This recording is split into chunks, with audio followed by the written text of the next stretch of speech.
Next meeting to order, the Village of Villa Park Board of Trustees, Committee of the Whole meeting, March 10th, 2025.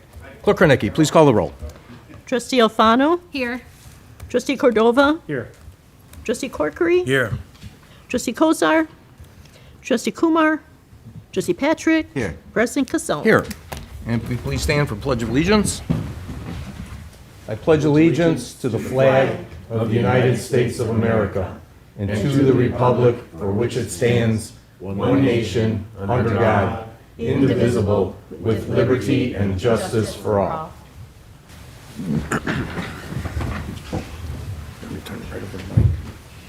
Sure.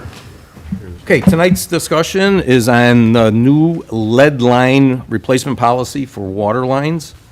And we will turn it over to the Public Works Director, Mike Guerra. Thank you, Your Honor.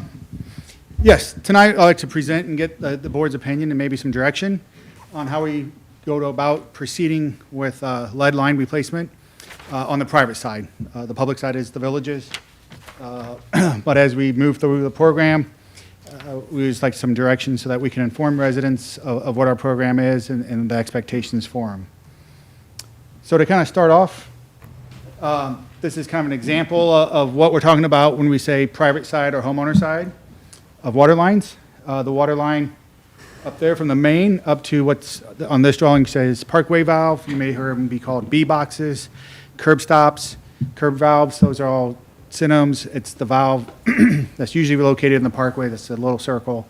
And from the water main to that valve and that valve, the city owns and maintains. So anything that occurs on that side, the village, I said city, the village maintains it, will repair it, do all the necessary things in order to ensure that we have water to the homes. Now from that valve into the home, up to the shutoff, and anything in the house except for the meter is the homeowner's responsibility currently. So when we talk about private side, we're looking at that portion from that valve into the home with replacements. And the reason this kind of came up, I think everyone's probably familiar by now, the new lead and copper rules.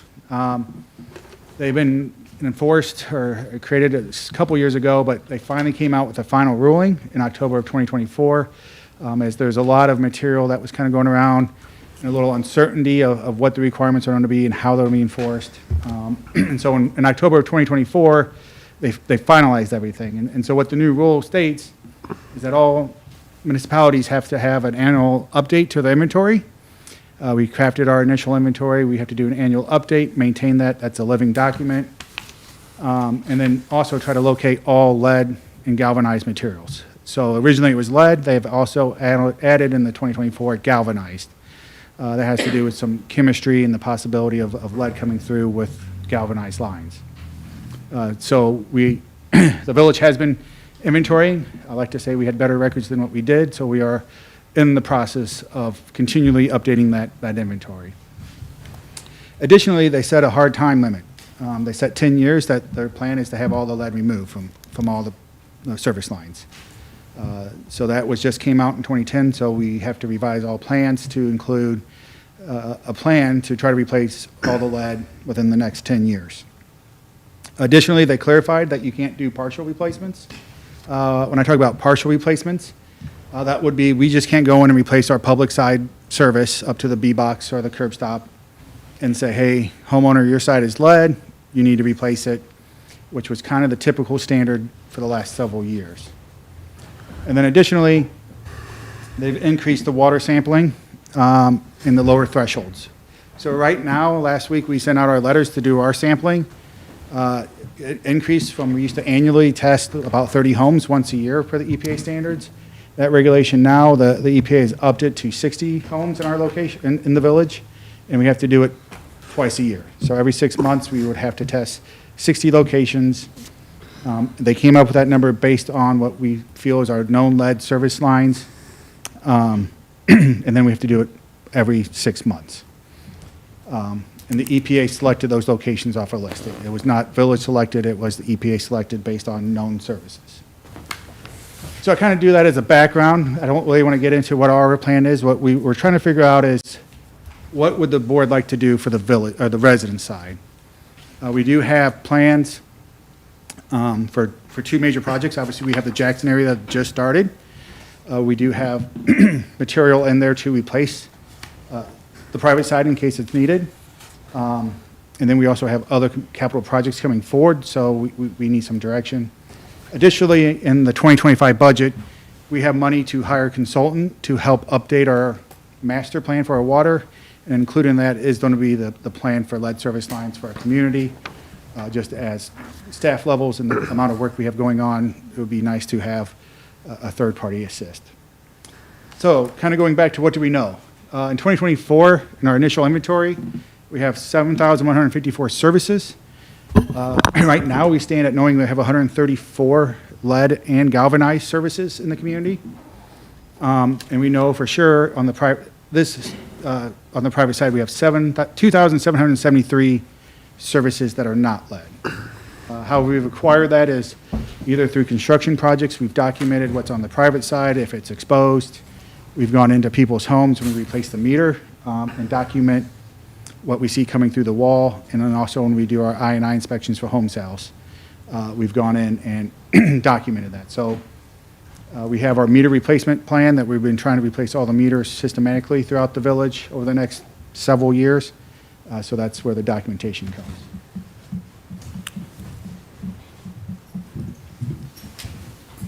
So just taking those numbers of what we know in that sampling, which is slightly less than 3,000 service lines, 4.61% are lead or galvanized. We have 4,244 that we have not confirmed. The EPA kind of mandates if you don't really visually see it, or you don't have great documentation, you can't mark it as non-lead. So you have to mark it as unknown. So we took a little bit more conservative approach. And if we haven't had hard documentation, we mark them as unknown. So we have 4,244. So using that percentages, we anticipate having about 330 lead or galvanized services in the community. So what are we doing?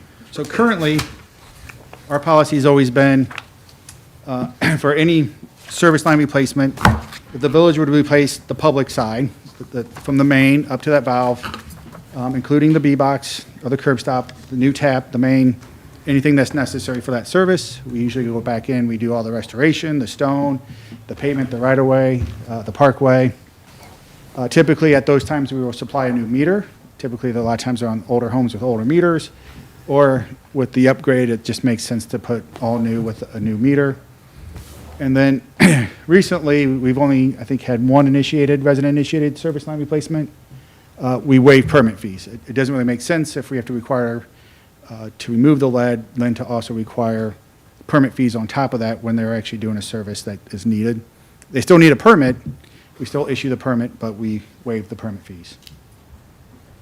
So currently, the homeowners are responsible for their whole side, from the B-box into the meter, any piping inside the house that might be needed, and yard restoration.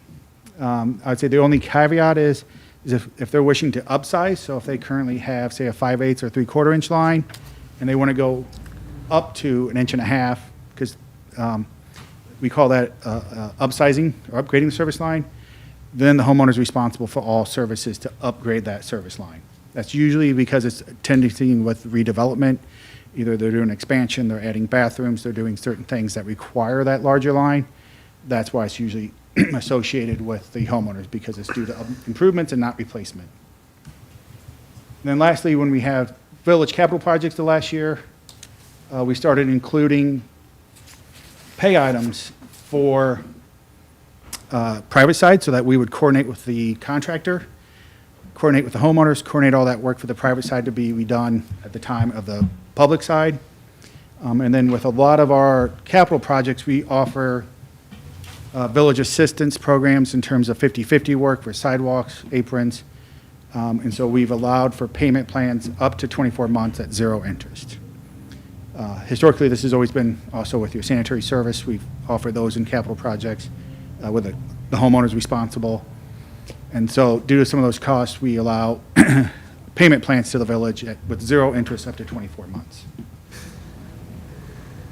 Looking around at some of our neighbors, currently looking into Elmhurst, they say the private side's all the residents' responsibility.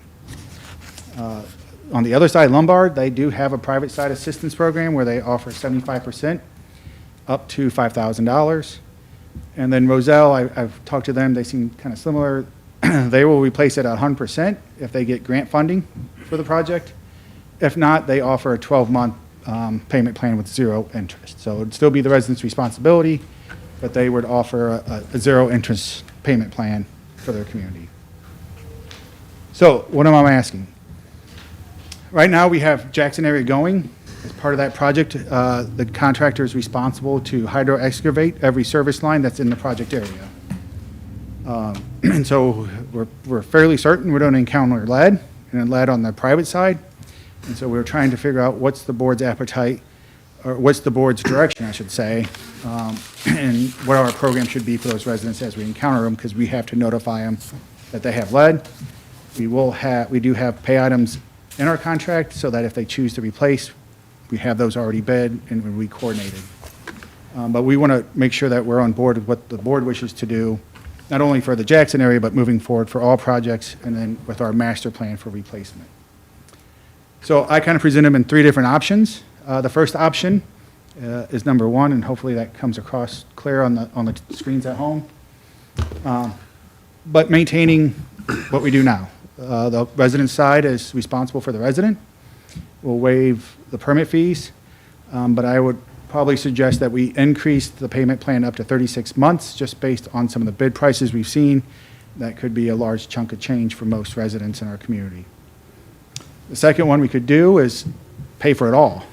Do it from the main all the way up to the home, and do it all village initiated. We would still need the resident sign off on access to the property, access to their home, and to be allowed to do that work on their private property.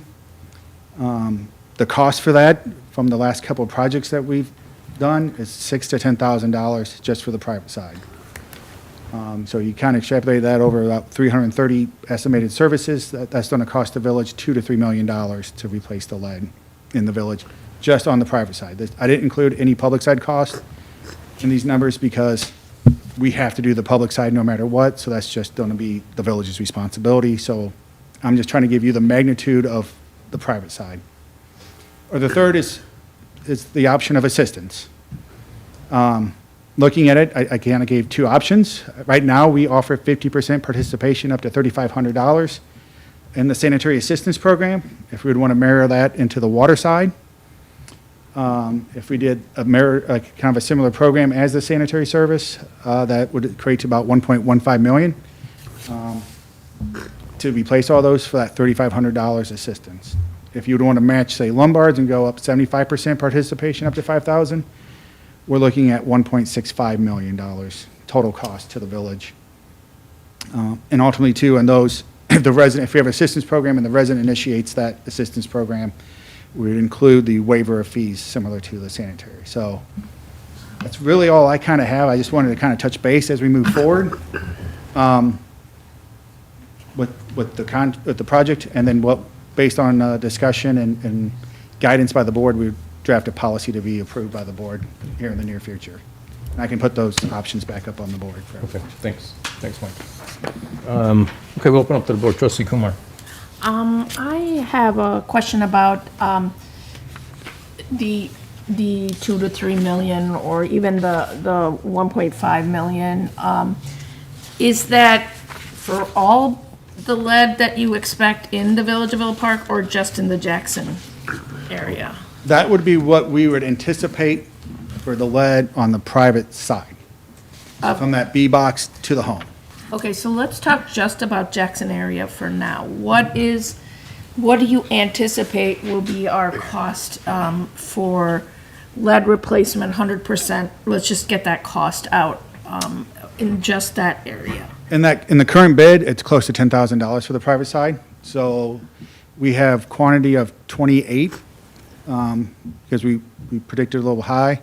So we're looking at about $280,000 to $300,000 to replace just the private side in the Jackson area bid. Okay. Could be higher if we encounter more lead than we're anticipating.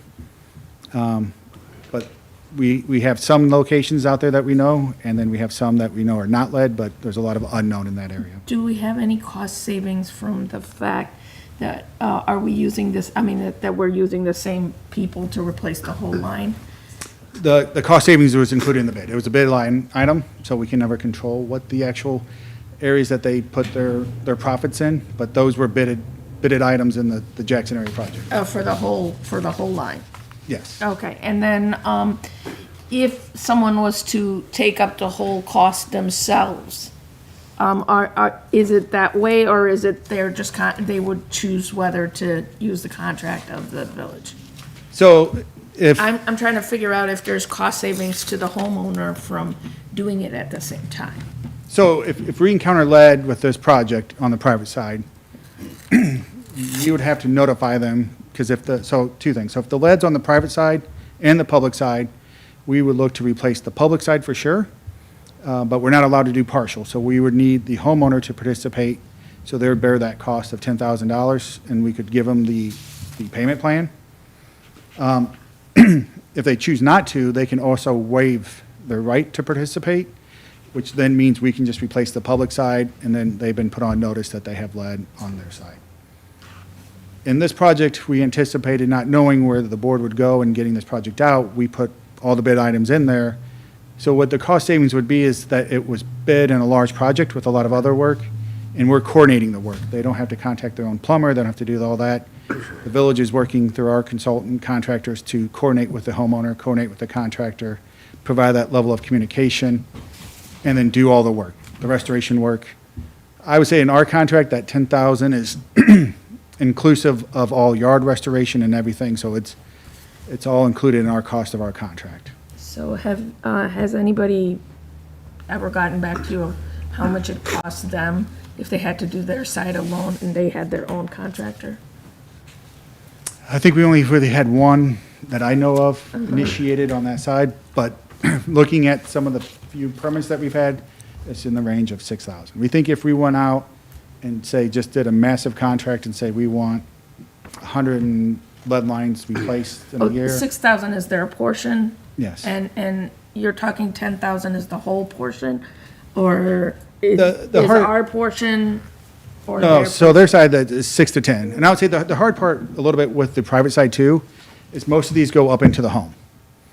So that's interior restoration. So depending on where their water line comes into their home, where their meter at, it could be simple, which would lower the cost, or you might have to tear out drywall, redo flooring, those sort of things to get that water line into the home. So I'd say the 6,000 is probably the lower side, 10,000 is probably the higher side, depending on that level of restoration. I would say if you contract yourself, most likely you're just going to contract the plumber, they're going to put it in, they're not going to do the restoration. That would then be on you to restore or get another contractor in. In our program, say with Jackson area, we include that interior restoration in that cost. Awesome. Okay. So that 10,000, like I said, that's I mean, that's it's a total of good everything. price is what you're trying to say at least for everything. I would hope it would be cheaper, but I think that's the trend that we're seeing. And then Yeah. ultimately, every community's in this. Every community's replacing lines, every community's notifying people. So ultimately, it's up to the plumbers to determine the price. No, I'm done. Okay, Trustee Corkery. Just speaking for myself, I'd be interested in exploring option 2 some more. And it's very expensive, but, I mean, getting lead service lines out has got to be a #1 infrastructure priority for the village, I would hope, so. And the cost is quite a lot for anyone in this town to bear, $6,000 to $10,000, so. Yeah. And I'd say in cost too, what that would be, to be honest, would be subsidized, right? So we would look at the total cost of our operating budget, the revenues we take in, and we'd have to forecast those costs into our rates to cover. With all these, other than option 1, obviously, right now, we never provide that service, so our rates were based on main replacements, capital improvements, and then service. So that would be the third piece, I guess, that's why it's policy and decision Sure. by the board. Of which route we go, we'd have to look at our rates and incorporate some of those costs so that we can provide those services to the residents. Well, 3 sounds like a minimum of what we should be doing to me, but I would definitely be open to exploring number 2, depending on what the rest of the board thinks. Trustee O'Fonnell. Thank you. Are there any grants or any loan programs that are available to homeowners or to the village or to both? So yes, the EPA does have what's called the State Revolving Loan Program. They've separated some of that money off for line replacement. I would say it's everyone's applying for it, so that's an option that we can go after loan financing. Just like the wastewater side, it is competitive and it's a time frame, so it may not come right away. There is grants out there. It all depends on, usually they're competitive, so getting awarded any grant.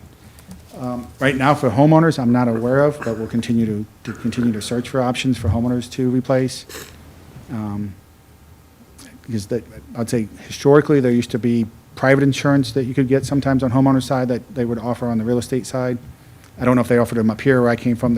You'd get a letter if you bought a new home saying, if you have a water main break or a line service break, they would replace it. But, but we would continue to look for the private side. But on the public side, yes, there's certain grants, obviously, that was provided. And then, yes, the revolving loans, they segregated off some money in the water side to just be for line replacement. Okay. On this side, Yeah, trustee Cordova. so just a couple questions. We have 4,244 unknown service materials. Is there a mechanism in place that a neighbor of mine or myself would be able to test and then self-report and say, Villa Park, here are the results, and then we can kind of start drilling down that 4244, because, you know, number one, and then the second piece is, well, yeah, we can answer that one. I have another question. So is there ways? Yes. I mean, there's lead detection devices. There's some home ways, like if it can scratch, lead's soft, so if it scratches a certain way, it's non-magnetic. So there's certain ways to determine. I would still caution that we'd probably want to make sure on the village, we like going in because our guys know exactly what they're looking for versus a self-reported wrong.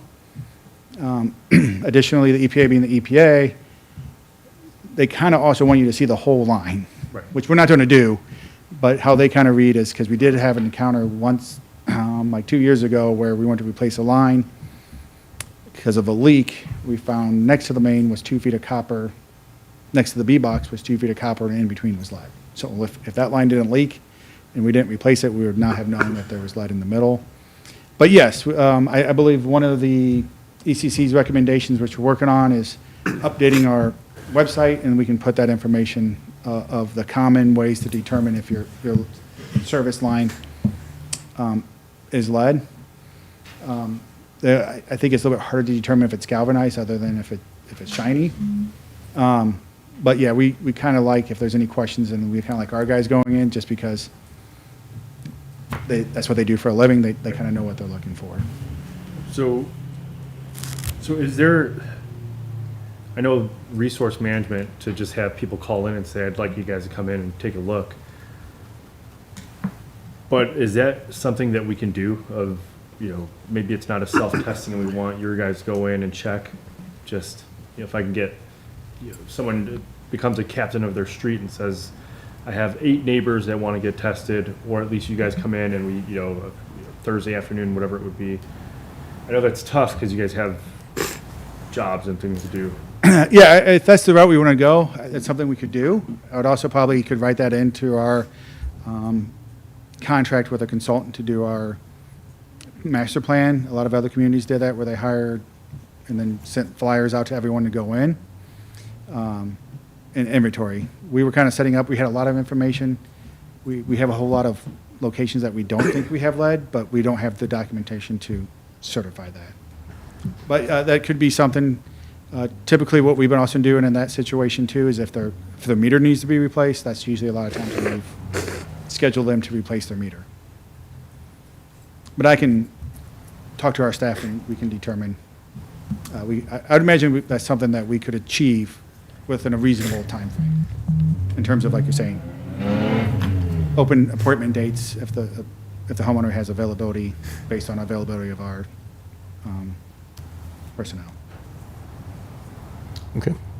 Trustee Patrick. Thank you. I think at a minimum, it's best that we maybe mimic Lombard. But like Trustee Corkery, I also agree that I would like to have some more information on number 2, the second option that you've provided there. Okay, yeah, I can do that. I can kind of put that together and what that correlates to our overall budget. and what that might look at as what the rates would cost if we did full village replacement. Trustee Corcoran, or Trustee Kozar. I'd like to see number 3, but the 50% match up to 5,000 if you're thinking it's 10,000. I think 10,000 would be the high range. We think 6,000 is the low range. I would say 50% up to 10,000, just on the homeowner side.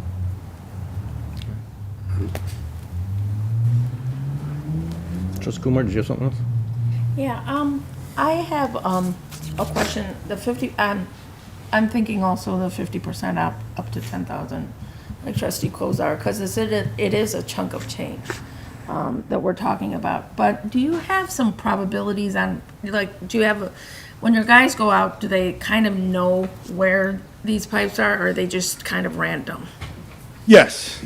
Short answer is yes. Yeah, The detailed is, so we do have like known age of water mains. yeah. Based on that time frame of when they were installed or when homes were constructed, subdivisions were installed. That gives a very good indication of if there's a likelihood of lead or not lead. I believe it was in the weekly, the Lead Service Act came in, I think, 1986, where they stopped the production. Now, there was still inventory stock, there are certain things, so it kind of bled a little bit longer, but usually if the subdivision or home was built 90s or later, the likelihood it's very low that it's lead. So we do have the whole village mapped in terms of age of water main and age of like homes in that area to come up with the likely areas that there's lead in. So as far as testing is concerned, since we don't know about the 4,000 houses, I mean, the actual budget we have here, it's not going to be clear how much it is to us. That's the high end, maybe up to 3 million if we cover the whole thing.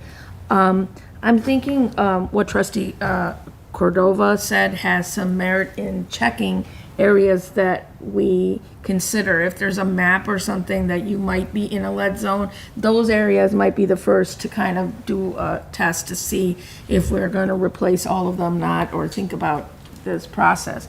Now, you said some of that, even if we do 100%, we're going to cover it using our water bill or some other tax structure. How are we going to come up with the money is the question. If we cannot achieve grants, I mean, even if we get loans we could replace larger sections at a time. We'd still have a debt service we'd have to cover. Right now, the primary mechanism is the water rate. The water bill is the mechanism that we have in place to cover the cost of any major improvements to our water distribution system and then cost of purchasing and distributing water to the village. What would be the estimated increase to a household for possibly covering this whole thing? If the board wishes, I probably should have done that with this presentation. I can present that and get that information put together in a few days and send that to the board. Yeah, because, I mean, it would be nice to know. If it is not a tremendous amount, then I have to agree with trustee Corkery. It might be a good idea to get lead out of our whole system. If it is a considerable change to everybody's water bill, then there are going to be people that said, I bought my house knowing that I didn't have lead, and how come I have to cover someone else's charges? So we're going to get both sides of that. But if it's not a tremendous amount, it is good to know if we can, cover the whole thing and make Villa Park happy. So let's see where we fall there. I don't think I can make a decision on which of these myself or give you direction on which of 2 and 3, but we're somewhere between 2 and 3 there. I can do that.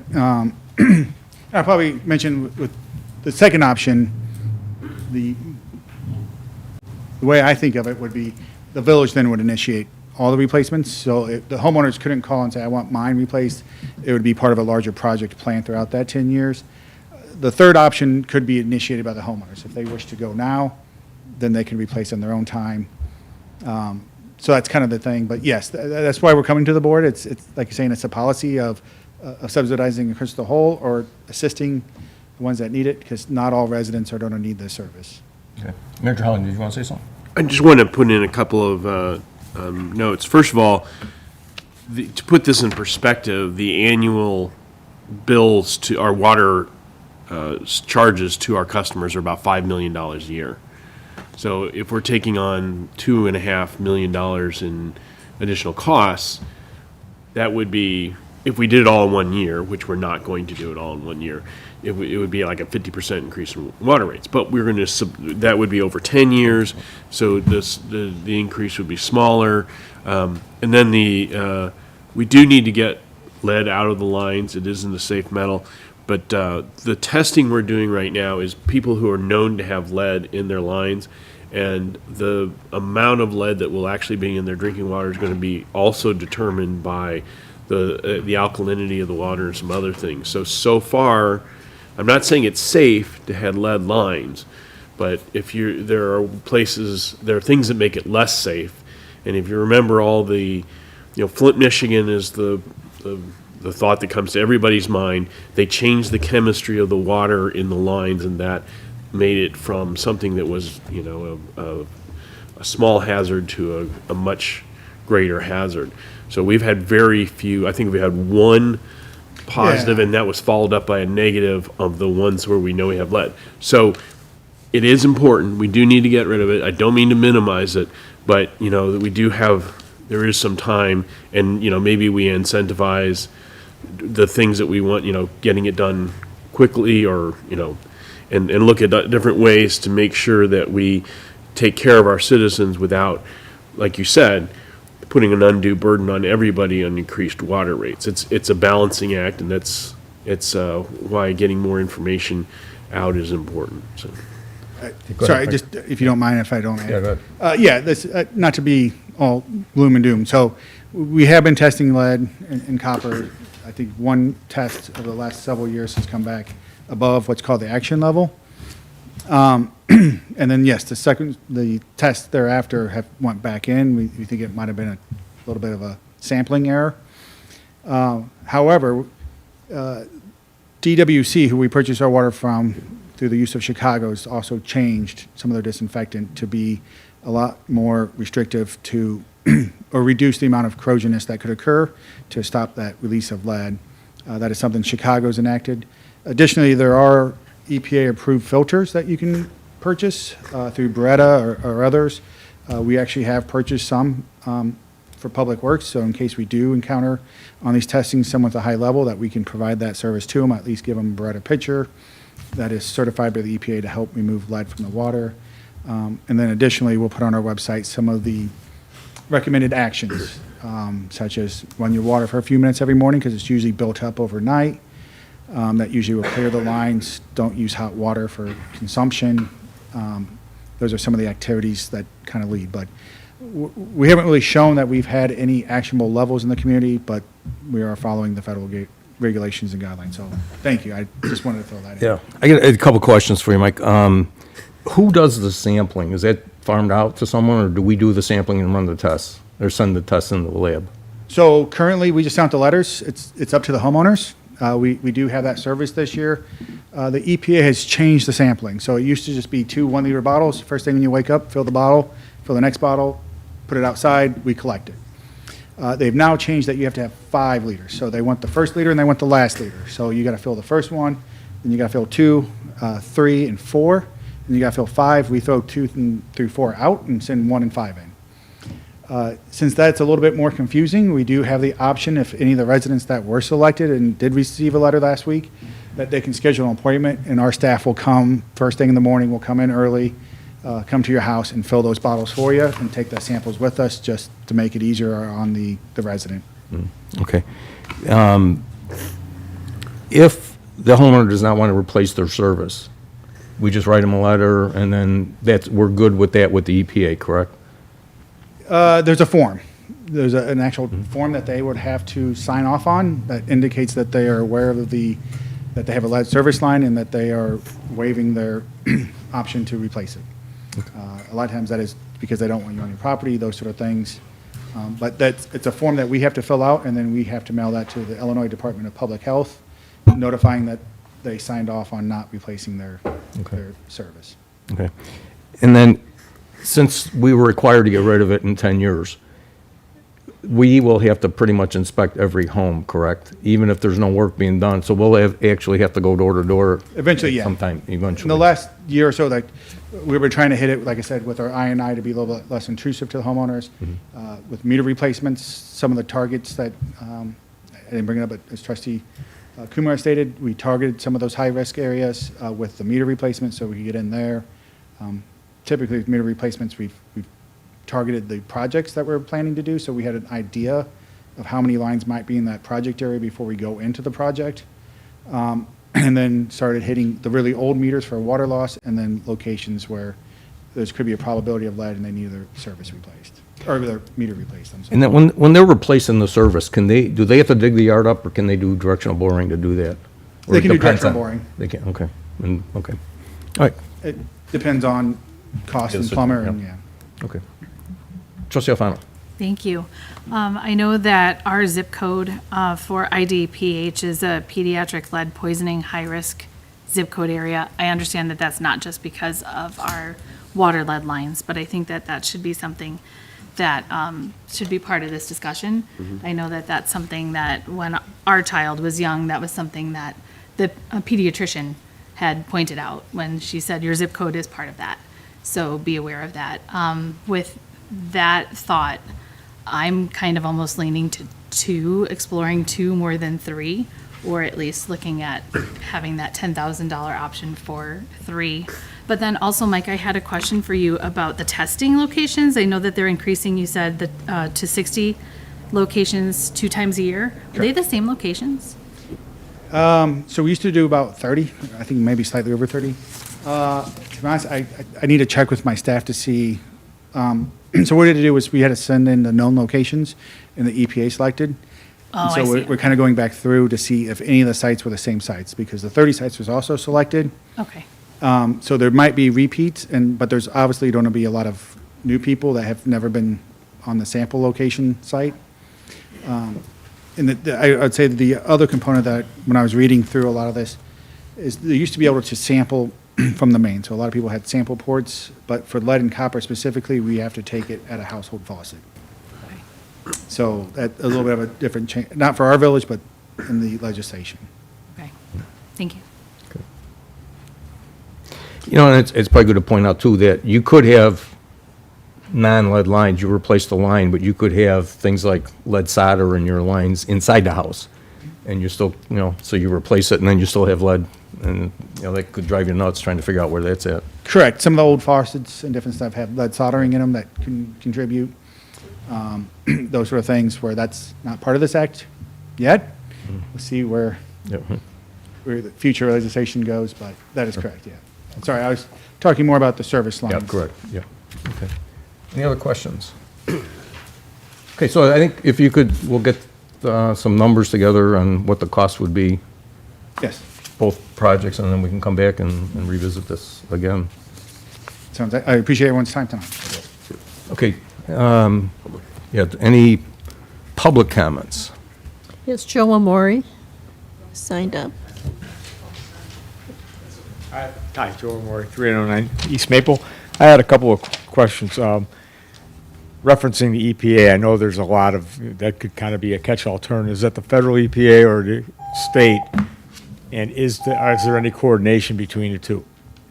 The reason I ask is because, programs nationwide that were implemented and funded in 2024 seem to be paused or funding clawed back under this new administration. So mandates that were put out then may not, I would still want lead out of my lines. And I had checked my own water independently years ago, and it seemed to be okay, and I haven't made anything that would disturb that. So that would be a question. The other question I would have is that if we, as a homeowner, if we waive the opportunity to participate in the program, would we be exposing ourselves to liability further down the line if we were to want to put the house up for sale? That would have to be something that I would indicate, it might have to indicate under disclosure. So I wouldn't want to expose myself to that and take a major hit on the house in my, in my property, okay, I know this is kind of hard to see. If you consider this the house and this the street, the box is here. And I had Julie come out because I had to do some foundation repair. And they determined that for some reason the pipe came straight toward the house and then angled over and then went in. So I thought, well, at some point in the history of this house that was built in the 30s, somebody redirected the line for some unknown reason. But the village doesn't maintain records that far back. Even when I tried to find out how far back any subsequent work might have been done after the construction. So I know that's 3 questions. If you could, I don't expect answers today, but I just wanted to take that into consideration. If we could get a more accurate accounting on the permits that were pulled years ago, even if they were put on microfiche or buried somewhere in a closet, I'd like to be able to at some point access those records. Would you like me to? Yeah, go ahead. Yeah, I guess to answer your first question, Mr. Maury, the EPA is the state.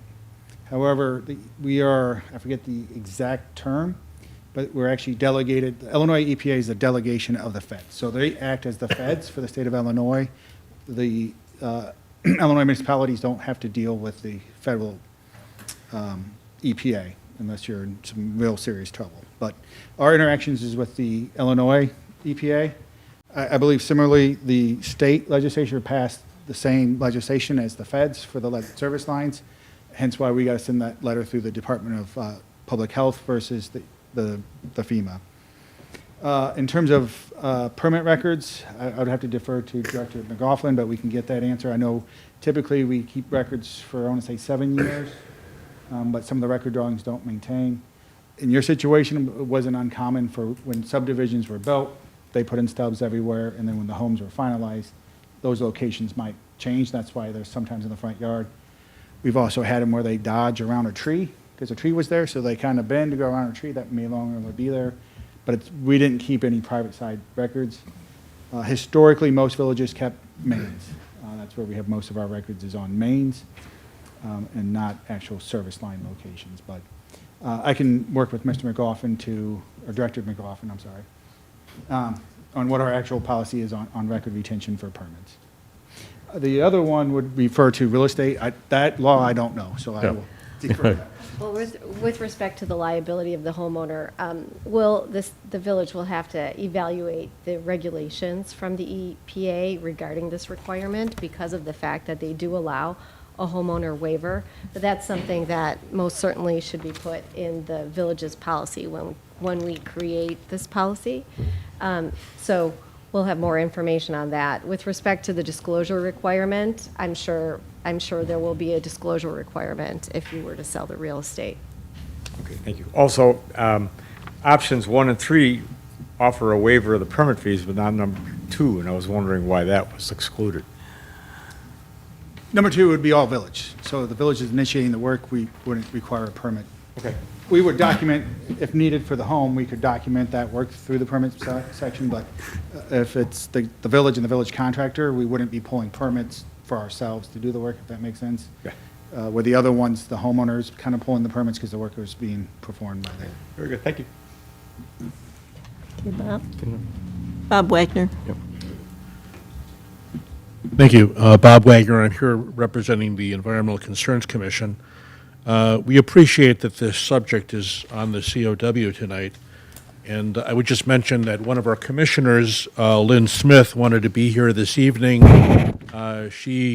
Professionally, she works for Fair Graham Engineering and has some experience dealing with this, and I know that she had some specific recommendations or comments, but I think she'll probably forward those to you, Manager Harlan, and the board.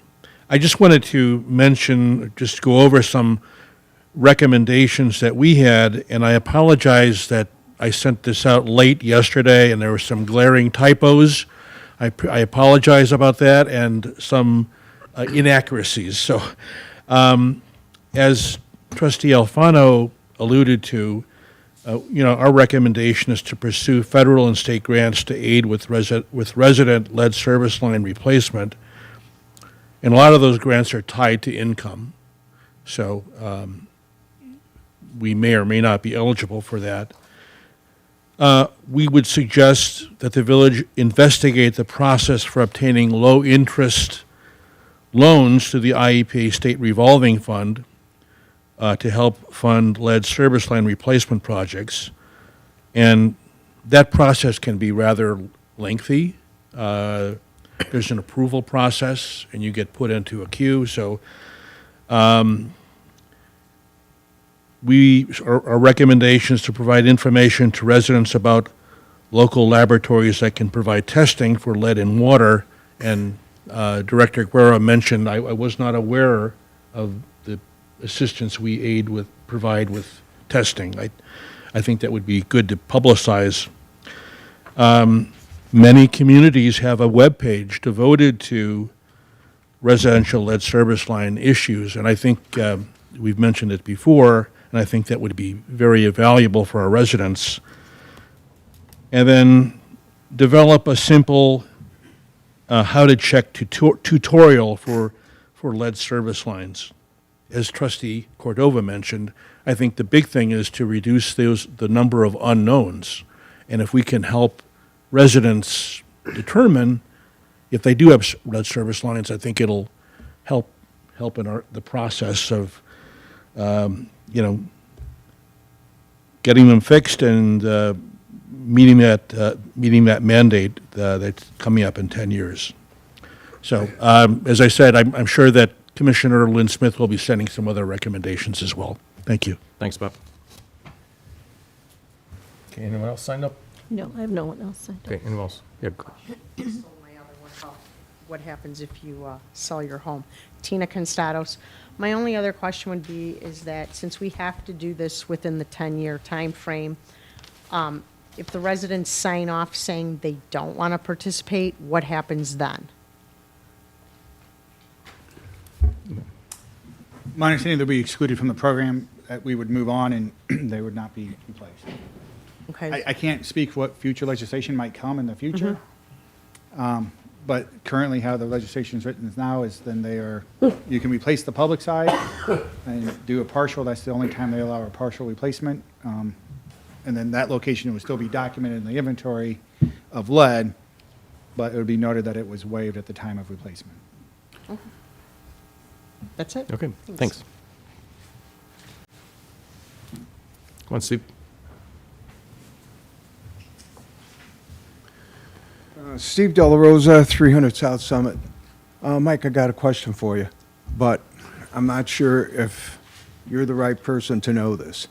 I'd like to find out what the amount of capital money is that the water department has been collecting over the years. They surely have to have a capital replacement plan in place of some sort and have to be funding it over the years. So I'd like to have that number made public because it affects the three options that you're providing tonight.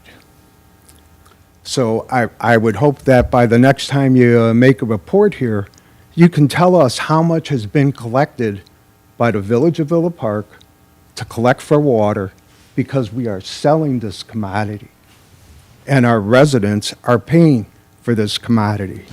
So they have a right to that money that's parked in a capital expenditure plan. They have a right to know what that is and how it could impact these three solutions. Yeah, I can put that as part of the, I would have to get with the finance director to get you an exact number of what the reserves stand at. But I do know our rate structure forecasts so much capital improvement based on our last water master plan, which we are planning to update this upcoming year. But we can have those numbers presented in that fashion. That'd be wonderful, because we've been selling water for how many years? I think from the beginning. For years, that's my since we've been understanding. here, yeah. So that sale of water that we've been selling, and selling water that has lead in it to varying degrees, is something that we need to consider as an impact of what the village does to generate income.